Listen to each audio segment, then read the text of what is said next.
আসসালামু আলাইকুম। ভাই এই গরম পেঁয়াজ দাও পেঁয়াজ খান ভাই। না না পেঁয়াজ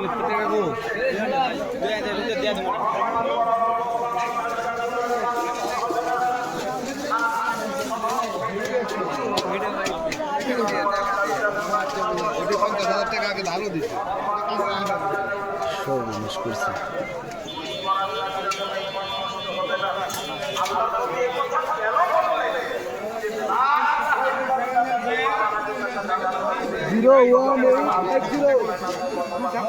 ভালো দায়িত্ব।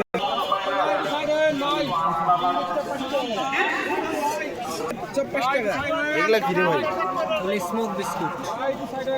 ও স্মোক বিস্কুট ধুমা।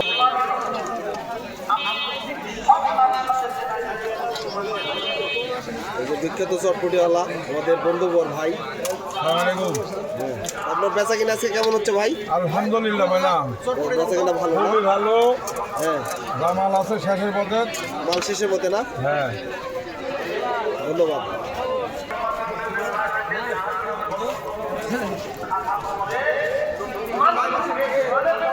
এত ভিডিও কে ভাই? একটা ব্লগ তৈরি করছি একটা, আচ্ছা, পুরোপুরি দিয়ে একটা। কারণ উনি ক্ষমার আসামি আমাকে ডাকো, আমি তোমার সব পাপ ক্ষমা করবো। ইবনে আদম লাউ বালাগাত দুনুবুকা আনানাস সামায়ে, যদি তোমার পাপ আকাশ পর্যন্ত থেকে যায়, সুন্নাতাস্তারতানি, এরপরে যদি আমার কাছে ক্ষমা করবেন।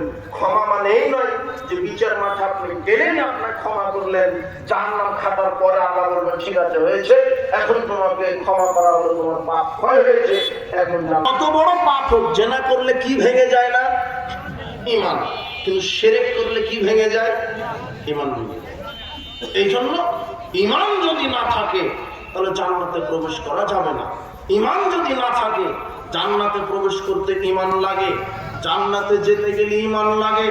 ঈমানবিহীন দেহ জান্নাতে যাবে না।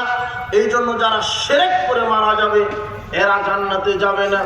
এদের উপর আল্লাহ জান্নাতকে হারাম করে দিয়েছেন, সাথে সাথে আমল বাতিল হয়ে যায়। কিন্তু পীর বা জীবিত বিশ্বাসটা বলেন যে না, আল্লাহ তো সেজদা পাওয়ার হক রাখে, পীর সাহেব সেজদা পাওয়ার হক রাখে। এই বলে যদি আপনি